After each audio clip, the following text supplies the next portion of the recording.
Are you able to see my screen? Yeah? Yes, very well, yeah. Sure. Yeah. Okay. Thank you very much. Okay, so so my name is 𝙎𝙤𝙘𝙀𝙪, and thank you, Schools of Lagos, for inviting me again for this training. So this training I'll be discussing similar to what I discussed last training we had, which is building trauma and awareness in early learning and care. So I suppose the focus would be trauma-informed teacher training and how, as a teacher, we can build trauma awareness in early learning and care, and how we respond to children that we're working with. So I suppose I was introduced as a social worker, so I'm currently working with children and families that have experienced, complex issues that include, mental health, childhood abuse, and, domestic violence. So working with them encompass a lot of other issues that we deal with, and it all links down to trauma. So that'll be the focus for today. So my aim for this training is to, I suppose, introduce what trauma theory is, the concept of trauma, building trauma awareness in early learning and care, and approaches in responding to students using trauma-informed care.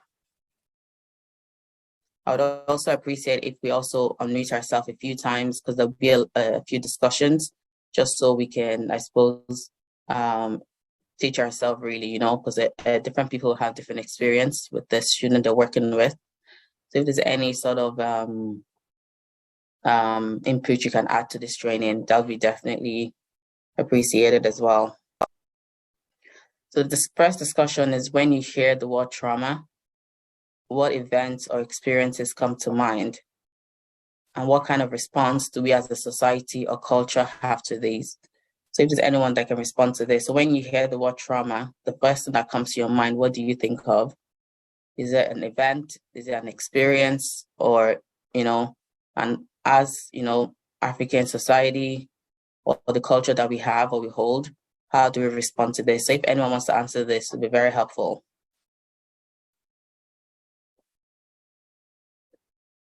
So you can unmute yourself and just throw out anything you have in mind right now.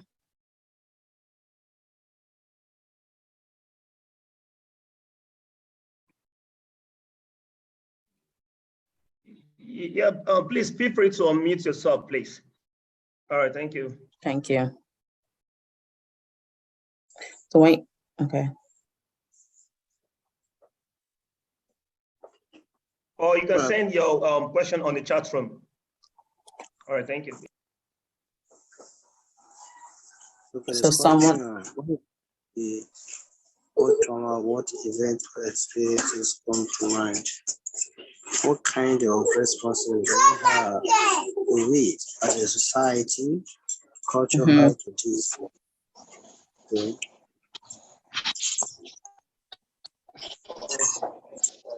Someone wrote in the chat and said abuse. So yes, that's correct. When you think about trauma, definitely abuse comes to mind. Thank you, Amara Chukwu.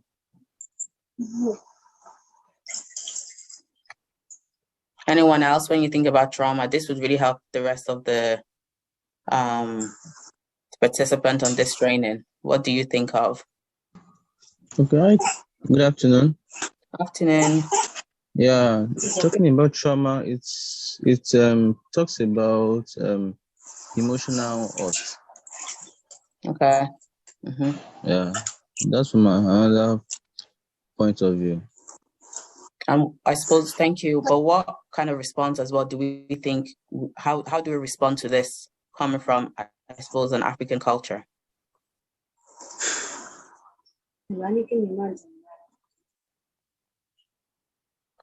Does anyone else want to help? Hi, good afternoon. Hi, Amara. Good afternoon. So when I hear about trauma, what comes to mind is abuse, emotional distress, So how our society respond to it is that African society take it as normal. It's almost like it's a normal thing to us. They don't take it seriously. So that's my own point of view. Okay, perfect. Thank you. Thanks very much. Does anyone else want to add anything? So yeah, as Amarachiku and Oluwabotemi mentioned, obviously when we hear trauma, and this is just not, I suppose, in African culture, it's just across the board, how we respond to it is what determines, the impact we'll have on the children or the clients we're working with. So I suppose this is where trauma-informed care comes in. And, we shift the focus from how we should respond to it or what the society has expected us to respond to. All right. So defining trauma. So trauma is a series of events or exposure to incidents that are emotionally disturbing or life-threatening, with lasting adverse effects on the individual functioning and mental, physical, social, and spiritual well-being. So this may include physical, sexual, and emotional abuse, childhood neglect, living with a family member who has mental health, poverty, and violence within the community. I suppose this slide just broadens out what trauma really is. So it's very diverse, usually there's a lot of focus on the physical abuse part, sexual abuse and emotional abuse. But then when it comes to then, neglect, it's very hard for it to be measured, because neglect can come in so many ways.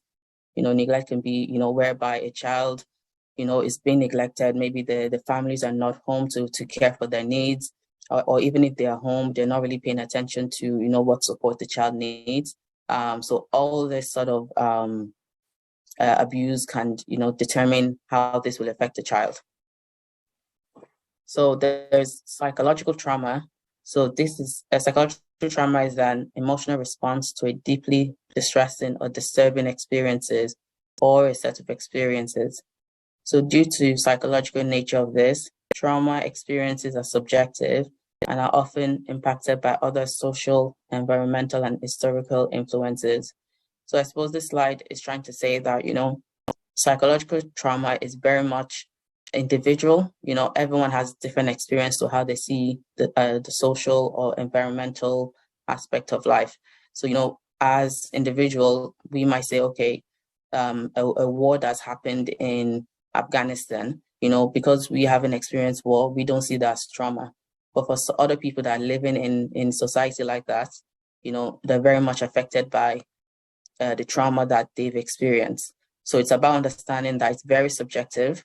So when we're working with children or working with any adult or anyone we come across, to ensure that we're not enforcing what we think, trauma should be on them. And it should be very much, what is your experience and what has happened to you for you to, to I suppose, display a certain behavior. So trauma responses are also diverse and multifaceted. As a result, many types of trauma have been identified in an attempt to encompass the wide range of experiences and reactions that people have. So like I mentioned earlier, so it's very diverse again.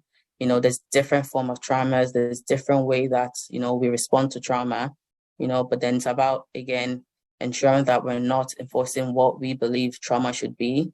Like some may argue that, trauma is only child abuse, but trauma could also be, mental health, whereas people that are born with mental disorder or people that have parents that have mental health, so it's so broad that, how we are impacted by, our society, is trauma.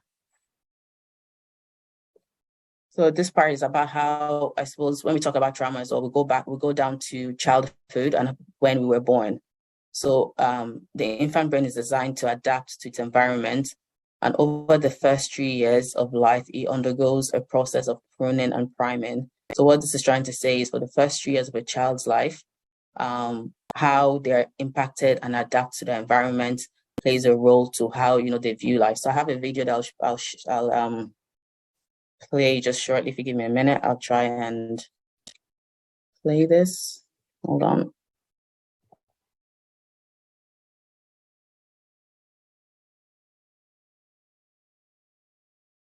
1 second, sorry now.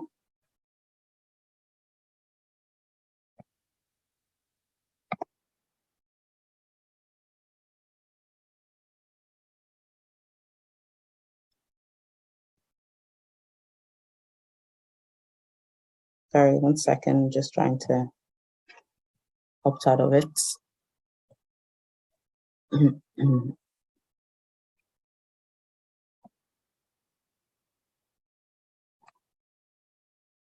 Are we able to see this? Can you confirm if you can see the video I'm playing, please? Not yet, please. Not yet. Not yet, okay. How about now? Not yet. Not yet. Okay, 1 second.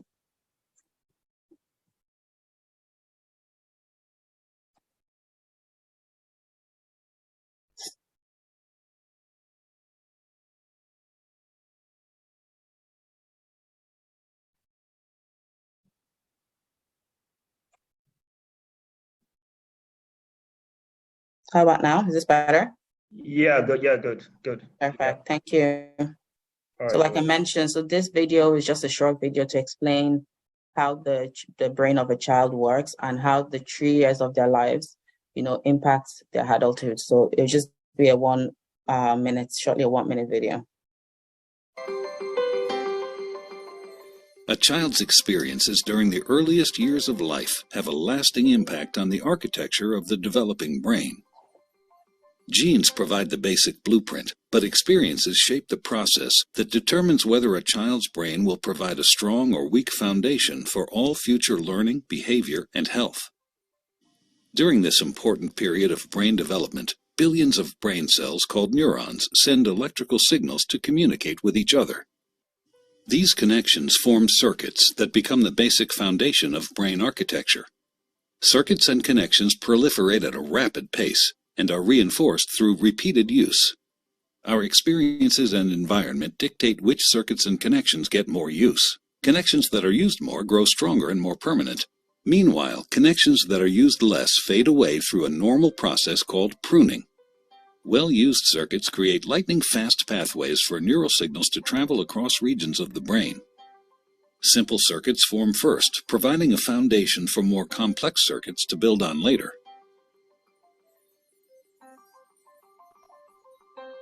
Through this process, neurons form strong circuits and connections for emotions, motor skills, behavioral control, logic, language, and memory during the early critical period of development. With repeated use, these circuits become more efficient and connect to other areas of the brain more rapidly. While they originate in specific areas of the brain, the circuits are interconnected. You can't have one type of skill without the others to support it. Like building a house, everything is connected, and what comes first forms a foundation for all that comes later.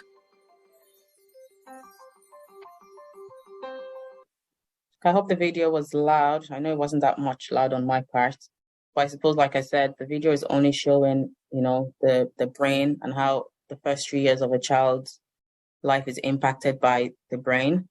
I suppose it's impacted by, the experience and how it shapes their lives. So I'll go back to the slide. Can you see the slide again? Yeah, sure. Yeah. Perfect. Thank you. So experiences help the brain to form connection between natural section of the brain and areas that control emotion, prediction, and regulations.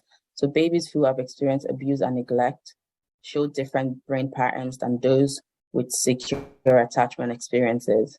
So impact on development. Children who have also had attachment issues as infants may show cognitive deficits, including sensory, motor, language, and memory.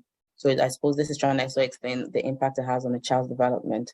So usually when a child has experienced neglect or abuse, it's usually impacting like their sensory, how they remember things, and the language and how they display behaviors in the school. So identifying and recognizing such delays are imperative to any direct work with children. So this is where, as teachers, we come in, because once we know that, there are concerns, or, we have, we have observed certain behaviors that a child displays, how we recognize it, is very imperative, because that's where our role comes in as to how to support them. So if we're not aware that there's an issue or there's something going on, how best do we know how to support the children? So equally important is also supporting the parents in understanding the context of these delays. So again, as much as, as parents, I usually would say, when it comes to some certain, I suppose, maybe neglect, some parents are not even aware that, they are neglecting their children, or their concerns for their children's safety, or even if they are aware, they're not aware about the impact it has on the child. Because I suppose that's where, again, we guide and discuss this with the parents as the best way to support the kids. So this picture here is a picture I took from 1997. So it shows you a picture of a 3-year-old child, and it says normal and extreme neglect. So this picture is a picture of a child that's gone through, that has a, I suppose, stable childhood, and then which is seen as normal, and then the child has been to extreme neglect. So as you can see, the picture is quite self-explanatory. It just shows you how much this impacts children, and how this can again have a direct impact to their adulthood as well. The trauma-informed care. So this trauma that we've been hearing about, so it's a theory that's been introduced, and it shifts the focus from what is wrong with you to what has happened to you. So I suppose as teachers or as practitioners working with children, you're not necessarily saying, oh, what's wrong with you when you're talking to children, or what's happened to you. You're more of saying, okay, a child is displaying a certain behavior. What has happened to this child, and how best can I support this child? So that's where, trauma-informed care shifts the focus from.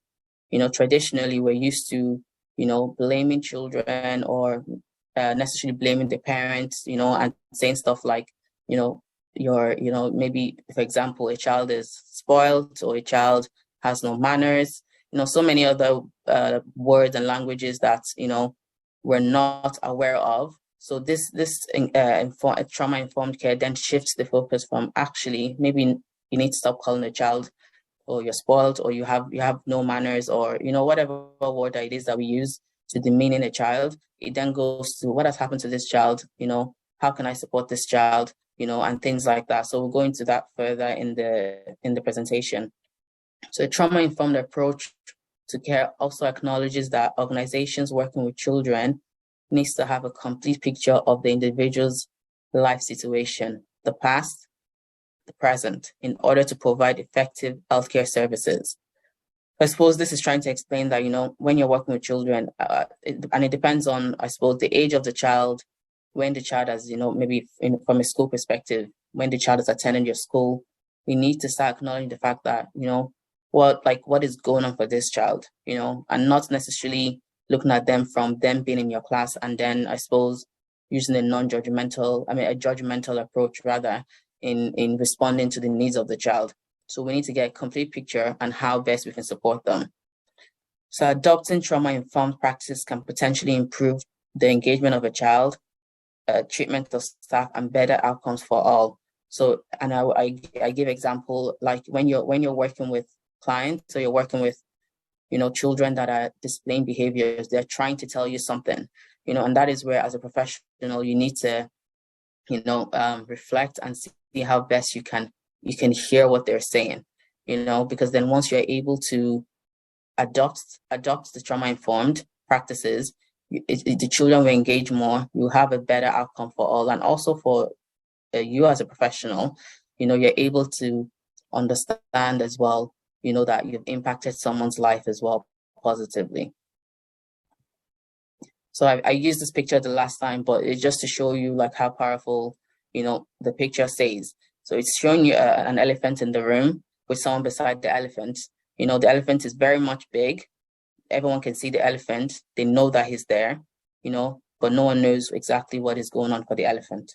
So I suppose what this is trying to say is the fact that, you might have people in your class that are very much, maybe very much, very disruptive. That's the word to use. They're very disruptive, and then everyone sees the disruption, but they're taken away from the fact that is there anything else going for him or going for her? I mean, what support does this person need, or how best can I work with this person, as opposed to using, punitive approaches or words that are very demeaning. So the guiding principles for, teachers using this is safety, trust, choice, collaboration, and empowerment.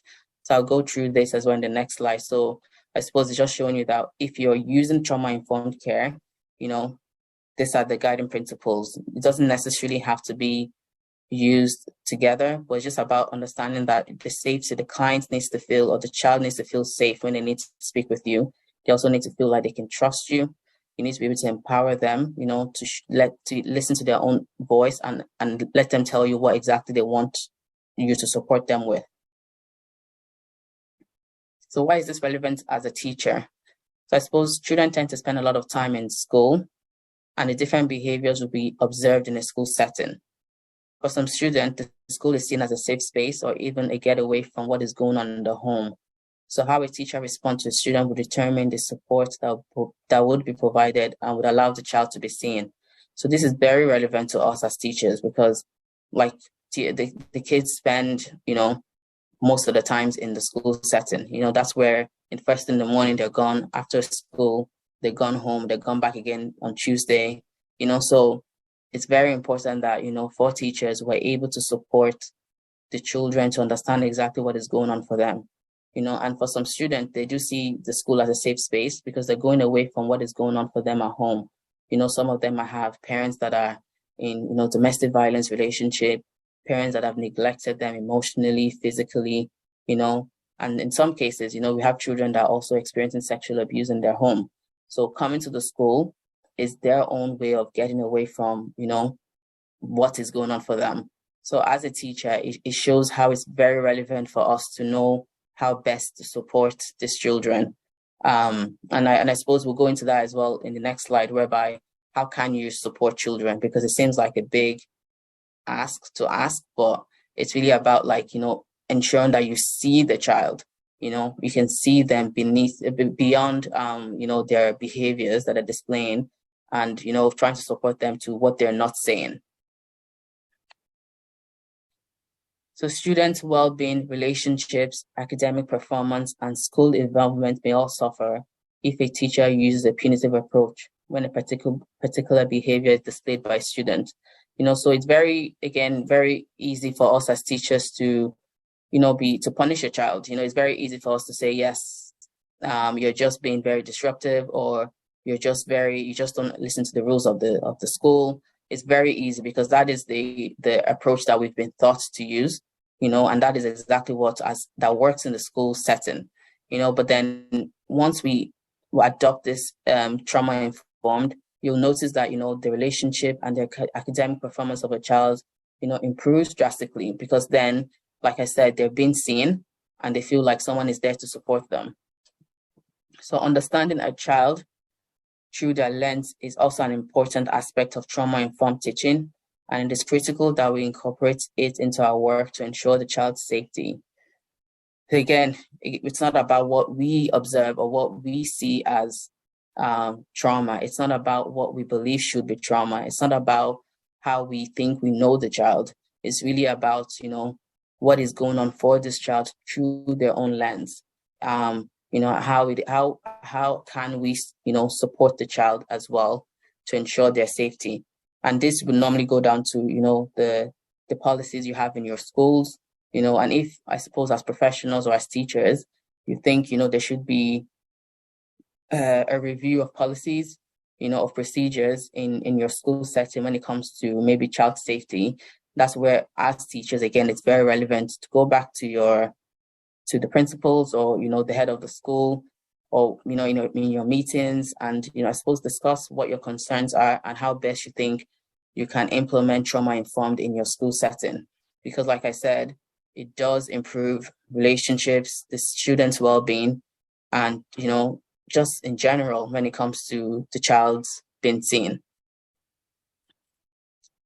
So in strategies that we can use in the classroom, so we need to look beyond the behavior. So research has shown that Research has shown that traumatic experiences alter the brain and can affect a child socially, emotionally, behaviorally, and academically. So this shapes the child and may make them appear angry, depressed, uncooperative, or distracted. So when you adopt trauma-informed perspective, you approach the child's behavior with openness and curiosity. Instead of thinking of what is wrong with you, you adopt a trauma model of what happened to you. So I suppose, like I've been saying throughout my slides, we need to look beyond the behavior. Yes, a child can be loud, like the elephant in the room.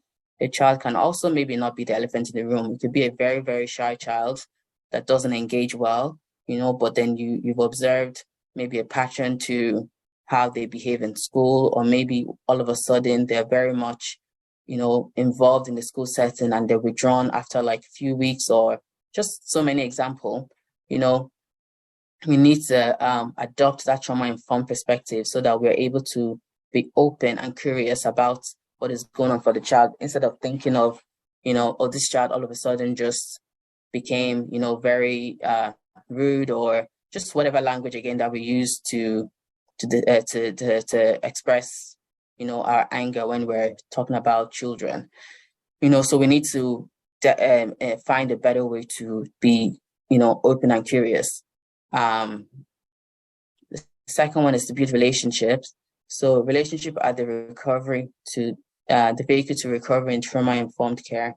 Children who have experienced trauma require strong and rich relationship with their teacher, and this would help children form the foundation of resilience. The better you know the students, the better you can teach them. So this goes back down to the principles that we're talking about earlier.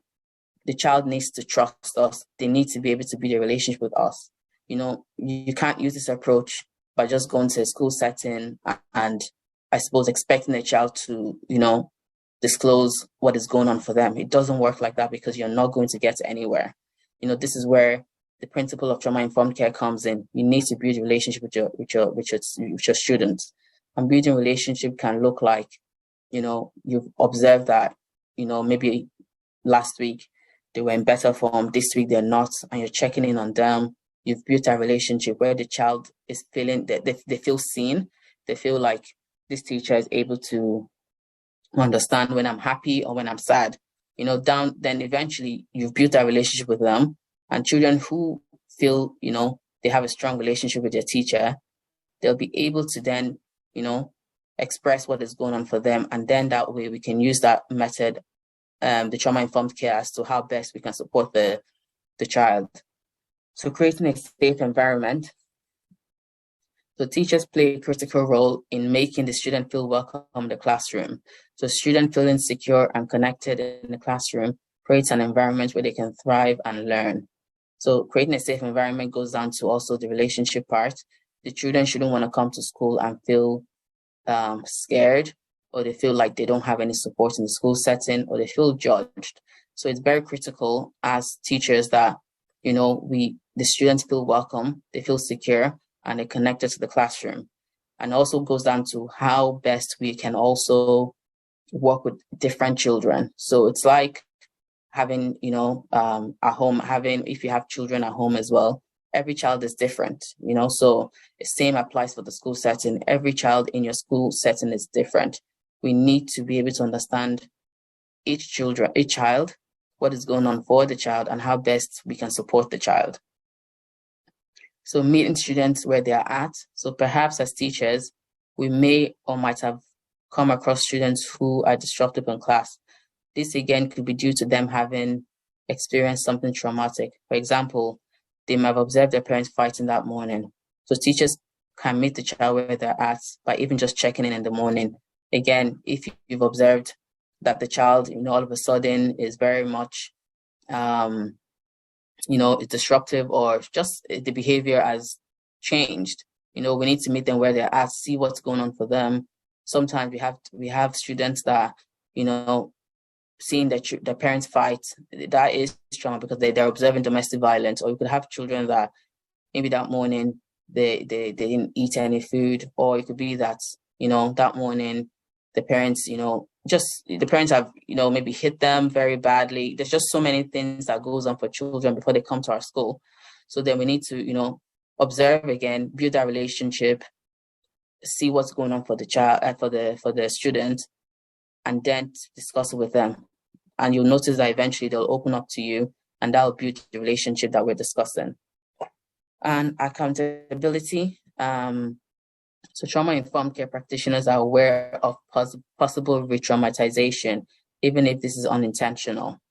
So when we are, as professionals, we need to take accountability. So sometimes we might think we know what the right approach is when it comes to, again, supporting children, and not necessarily, or we need to not enforce our own ideology to a child, to, I suppose, say, oh, why are you like this? And enforcing them to say what it is that that isn't happening to them. So even if it's unintentional, when this occurs, professionals must take responsibility for repairing the relationship and exploring this with the student, and there's safer ways to go about this. And sometimes about apologizing, sometimes about, maybe trying to do self-reflection on how best you can, discuss with the child, or do trainings as to, ways you can communicate with children better. There's so many other ways, but we need to be accountable as well if we have re-traumatized, a situation or to a child. So I suppose in light of what you've learned today, so this is the discussion, can you share any instances in your teaching where a child demonstrated a certain behavior in the class and how you responded? What would you do differently now that you are more aware about trauma? So it would be great for anyone to answer this. So in light of what I've discussed today, can you share instances where a child demonstrated a certain behavior in your class, and how did you respond?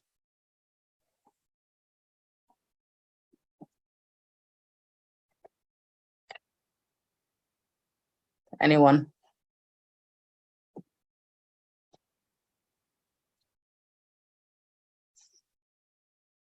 It'd be great, because then I'll be able to, I suppose, discuss in detail about ways to go about, supporting children better.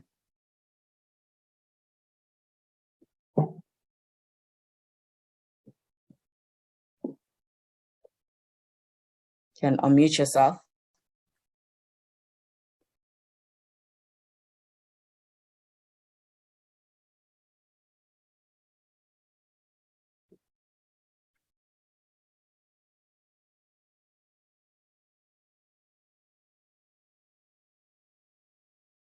Is anyone going to take the floor? I'm just going to the chat. Someone said someone who has gone through a difficult and disheartening time. Yes. So that could be grief. That could be a loss in the family. So yes, that is also trauma as well. Thank you, Olajimake, for that point.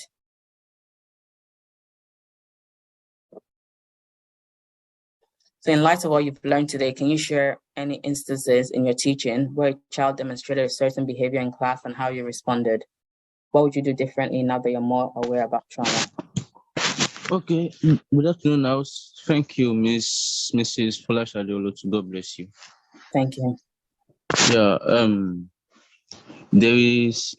there was a child in my class some time ago. Mm-hmm. The child, should I say, is aggressive. Mm-hmm. So he's always, maybe while others are passing, he can just do something to disrupt learning, or just do some stupid things to just fall his classmates down. So in that instance, I had to isolate him in a corner. So that was the step I took then to curb him from such behavior anyway. Mm-hmm. Because maybe while others are passing, they can just put his leg on the way, and those ones won't know. The next thing we will just start hearing is crying, Mm-hmm. this, that. So I just isolated the boy to a corner.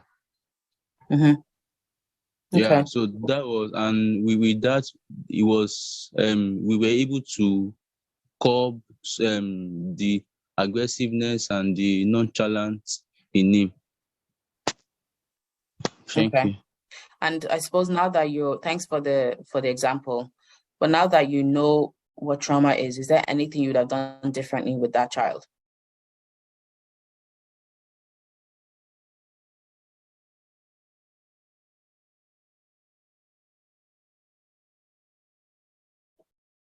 because I know you explained that the child was isolated, and his behavior was very disruptive, but that is again him displaying, the concerns, or maybe there was something going on for him. So him being isolated would go under the punitive approach that I mentioned earlier. So as much as we might have solved him, putting his leg out and making sure people fall, we haven't solved what is exactly going on for the child. So what has happened to you?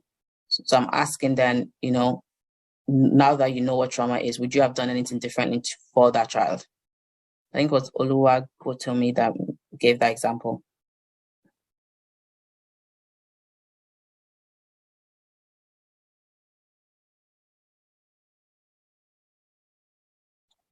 Do you want to answer? Yeah, 𝙁𝙁𝙡𝙗𝙡, do you want to answer that?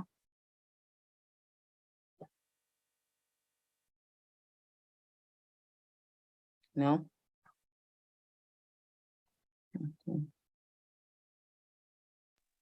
Okay, thank you. I was muted before. Oh, okay, no bother. Yeah, now in such, although now the step I took then, I told the school authority about it, and his parents were invited, and they also said he is always aggressive at home. So now I just have to make him comfortable, make him see me as his own, so that he can disclose some things with me, because sometimes it will just be moody, So, but with those steps we took, then he was able to come back to himself. Okay. So it shows that you actually use trauma-informed without even realizing that's what you did, Because usually the first response is usually, like you said, isolate the child, which is not the right approach, because you're looking out for everybody else in the class, and that's exactly what you did, what you felt was the right approach, But that's where, like I mentioned, the child is displaying behaviors, been very disruptive, and trying to get your attention. There's a reason for that, and doesn't mean we're going to accept the behavior. That's not what trauma-informed is.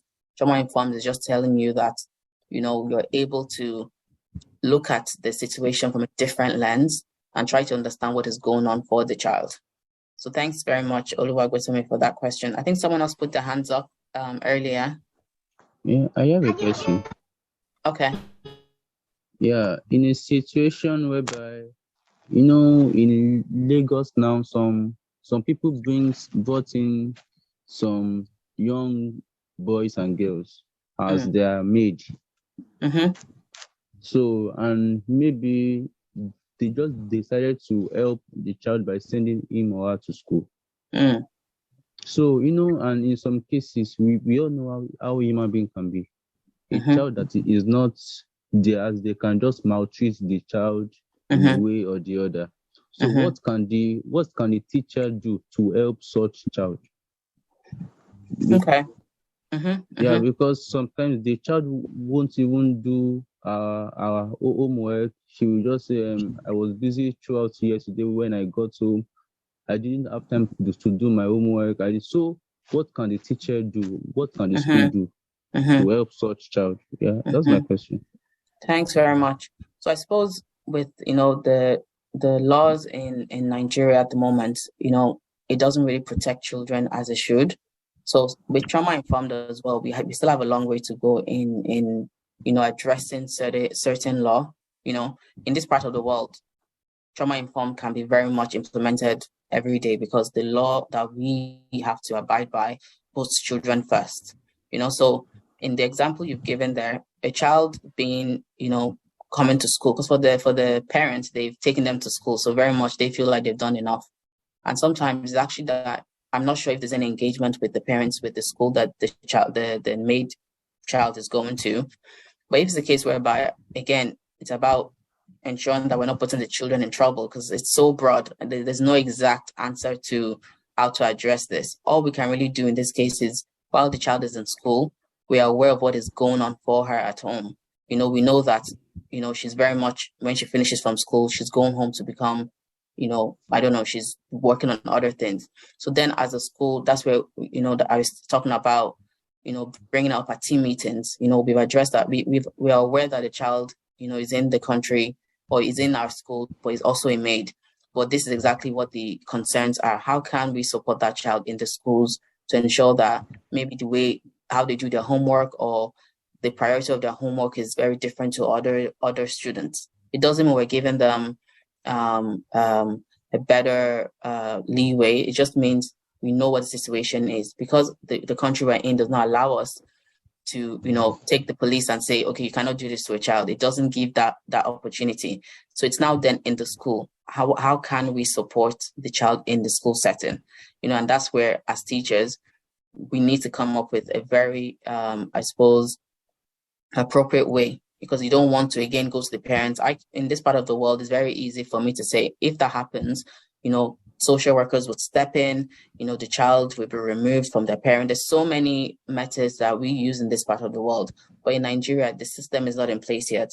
So this is why teachers are given this platform, and teachers have a lot of, work to do, which is, if you've observed about the child, you see that the child really wants to do their work.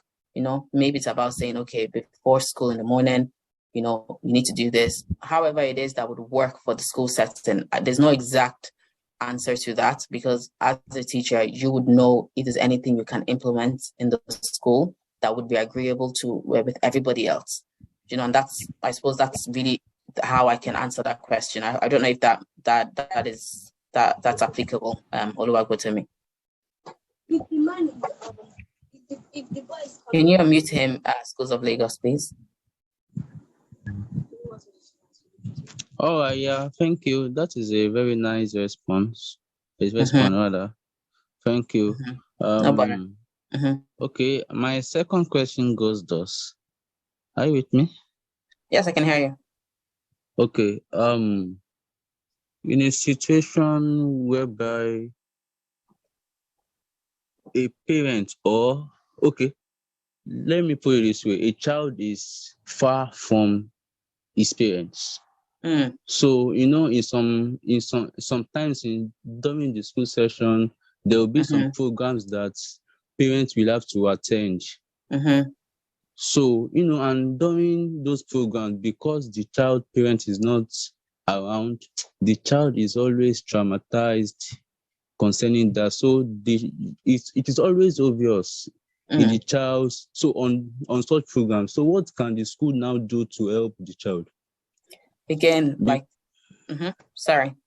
Because even though someone comes to represent the child's parents, but there is still that traumatic behavior and expression from the child. Yeah, because I suppose that's where neglect comes in as well. As a school, again, we cannot control. Trauma-informed care does not say we can control what goes on in the home, because we cannot control what goes on in the home. All we can control is what goes on in our school. So a child parents not attending maybe the parent-teacher meeting, there's not much that can be done about that from a trauma-informed way, and that's why we're saying is in the sense of our role here is really in a school setting. Once a child is in school and we've seen the child, we've spoken with the child, and we've supported the child with the resources we have, that is enough, because we can't obviously go to the parent and say you need to attend the meetings. We cannot, that's very much something that we have no control over. And trauma-informed is not, it's not telling us that when it comes to things like that, that's where our role is. Our role is just, while a child is in our school, while the child is engaged in our school setting, how do we respond to the child from the behavior that they display? So if a child is unhappy that their parents are not attending the meetings, again, you can see that we've seen the child, check in with the child the next day and see how we can support the child. But can we make a parent attend meetings? Probably no, we can't, but our role is just how we can see that child and know how best we can support that child, and you seeing the example you gave, you were able to observe that the child was unhappy. That is trauma-informed principles. You've observed the child, you have seen the child, and you're aware that the child is unhappy. So the focus is, okay, the child is unhappy. How can we support that child? and say, look, your parents were not in today, but they're probably working, but look, you did very well in school. Whoever attended on your behalf has been provided with everything you're doing in school, and, things like that, and that's exactly where our limit is. There's not much we can do after that. So I hope that answers your question. I think there's someone else that will put their hands up. Antonia, I think, that wanted to ask a question. Because we need to start. Please. Good afternoon. Good afternoon. Yeah. Please, I just want to find out something. I am a preschool teacher, and I teach in a school in a Montessori setting where we have a vertical grouping, where we have the nursery 1 and nursery 2 together. Now, my question is, there's a child in my class. Whenever he comes to school, he's always excited, happy to be in school. But when we have this group learning together during circle time, I noticed that he tends to start crying, making some, just trying to distract the class. Now, when I tell him that, okay, since you want to distract this class, I'll send you out. Maybe I'll bring him, I'll raise him. I say, please leave the class. He starts screaming. Then I say, okay, sit. And then he sits. Then maybe we are asking, during learning, I now ask a question to the children, and then I call his name. And he refuses to speak at that time. And then another pupil now answers the question. He gets angry and starts screaming that, no. So do I call this traumatic behavior? Because the truth about it is that he's actually his cognitive is very high. He could be playing while we are learning, but when you ask him question in a good mood, he answers you. You'll even be surprised. But when learning is taking place, when you try to ask him, he will tell you, maybe he doesn't answer, he starts crying, and then maybe you skip him and ask another child. He now starts, distracting the class. Do I call this a traumatic behavior or? So that's I think, my question. Thank you. I think based on what you've mentioned, definitely there is attention-seeking behavior, with the child and how he's displaying what is going on for him. I'm not sure what approaches you have taken, which is, have we spoken with the parents? Is there anything that we need to know? Of course, we can't always meet the needs of children, especially like you said, it's a group setting, whereby, it's group. Yes. The Montessori where we have the vertical grouping, we have 2 together. Yeah. How old is this child, the boy? Okay, he's 4. He's 4. Okay. Yeah.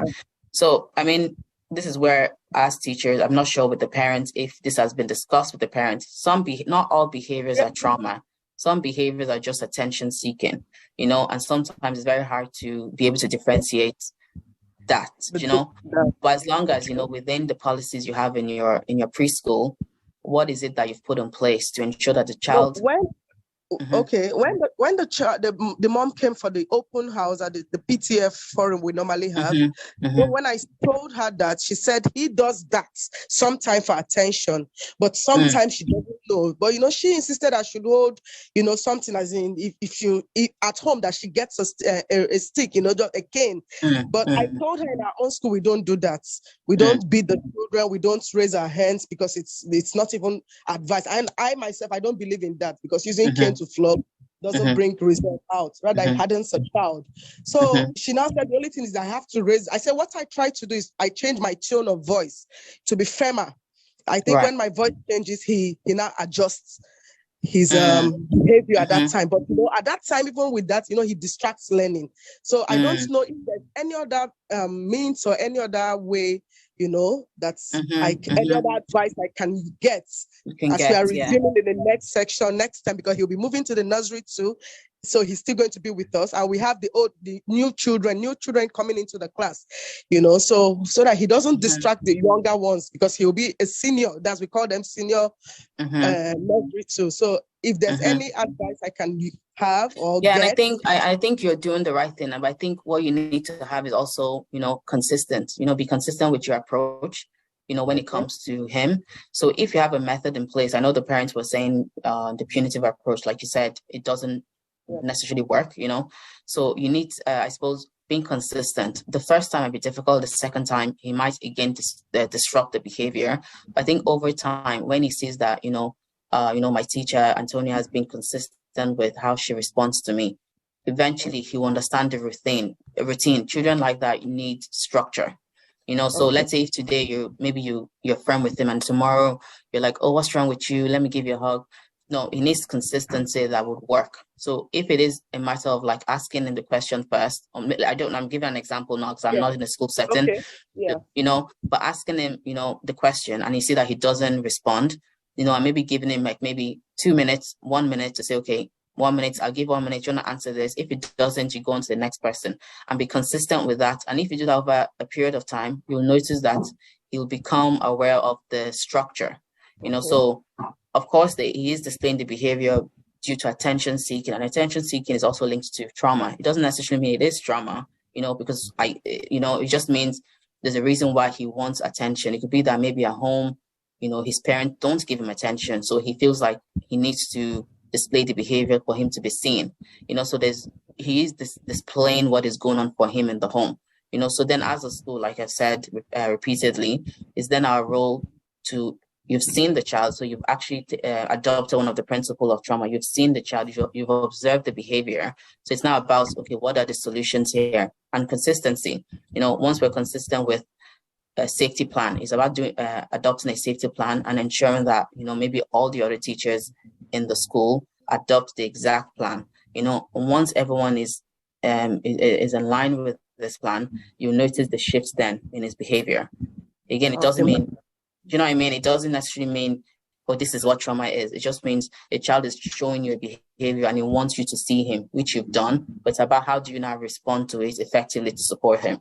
So I hope that works. And, if you want to get my email address as well from Schools of Lagos, I'm happy to send like a few suggestions as well. But I think, implementing a safety plan usually would work for children like that. So thank you. I think someone else asked, look at question. I'm just going to take one more because I know I have less than 10 minutes. So thank you, Antonia. I think Amarachi was going to ask a question. Her hands were up. Good afternoon. Good afternoon, ma'am. I had network issue, so I had to reconnect again. No, you're fine. So, okay, my question is, I have a child in my class. I take elementary class, year 1. And there's a child that looks, he seems like he looks withdrawn. And he's always frightened. I don't know, unnecessarily. When you ask him questions, he's always scared to answer the questions. So I tried to ask questions, ask his mom, and from her reaction, I think she's too hard on her kids. Okay. I don't know, how do I deal with that? Okay. So you're saying that the child is withdrawn. And when you say withdrawn, like what have you observed about him? Like what does he do? Okay, in class, when we're taking a numeracy section, he tends to just snap out, like he's not there. Or sometimes you ask him questions, something you just said now. You may be talking about it now. You just said it now. Show him pictures, display everything. Take him to see these things, he will totally forget it. So, and do you think maybe his mode of learning is different to maybe the other students? Yes. I've tried everything. I tried I know children learn from diverse ways. So I tried showing pictures, playing videos, even sometimes I dance. I ask some of those to play them. Show them pictures, take them, their life objects. I show them to. He probably it's about agriculture. So I don't know. The next hour he totally forgets. It's like I've never had that topic before. And I think this is probably similar to the earlier question that Antonia was asking. Do you think maybe the child might need more structure? Because like when it comes to teaching or even parenting as well per se, it's structure. So it could be that there needs to be a plan in place that everyone needs to adhere to the safety plan. And that's when it comes to children that are disruptive or children that we feel might need extra support. They need to be structured because you have to remember that children that have been through trauma, they don't have structure in place in their home. you know, and they're so used to, you know, the stress and what is going on at home that they bring that into the school setting. So then as a school, as a teacher, you know, that's where, can we put a structure in place for this child, you know, and can we, you know, ensure that, you know, this structure that we have in place, everyone is adhering to this structure. So if it means, let's try this, let's continue this for like a month, see if it'll work and if it'll improve the child's attention span. It may not, or it may or may not. If it doesn't work, what's the second plan we can put in place? So, because it seems like you've put in a lot of, I don't know, obviously I'm not sure exactly what you've put in, but it sounds like you have put in a lot of structure and plan in place, but it's about structure and consistency. That's what usually works. You have to remember, these kids are so used to no structure in place. There's a lot going on for them at home, you know, a lot is going on for them at home. They've seen a lot of things, they've observed a lot of things, you know, so when they come to school, it's safe and to get away for them. So it's about then, as teacher, we've observed, because it sounds like everyone actually, we notice children like this in our school setting. So it's not about what plan can we put in place that would be effective, that's not punitive, that also know that we're building a relationship with the child, going back to the principle, but the child trusts us, we empower the child, you know, and putting all those things in place, because every child is different. It'd be easy for me to tell you exactly what you need to do. I don't know this child, I've not seen this child. However, I can tell you I can say by going with this principle of structure, it'll become easier. I hope that answers your questions, Amarachi.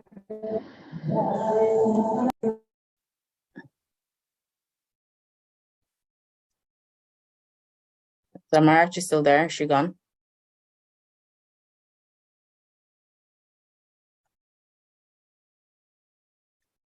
Okay, so we'll go to the next slide because I'm almost at 5 more minutes.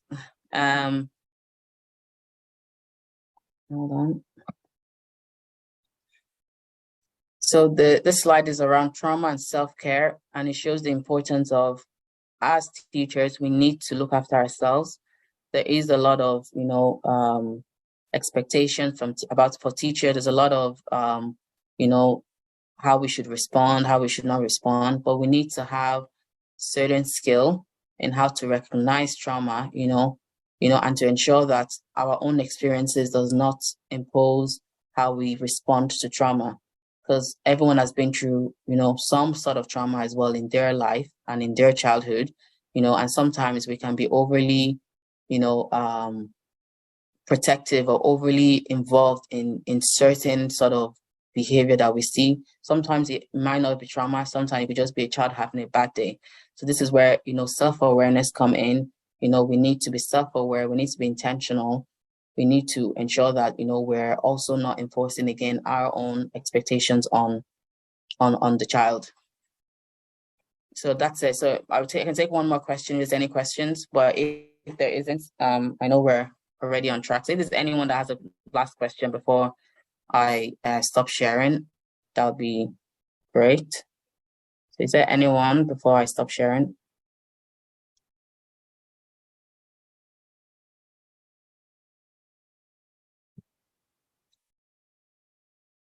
Does anybody know? If you want to ask any question, you can put your hands up and I'll take one more question before I go.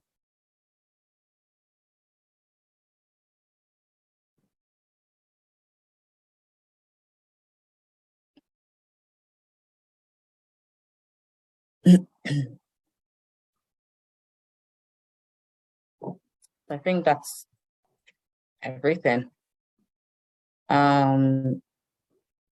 So I do hope that, you know, the training was somewhat helpful to everyone. Of course, if once the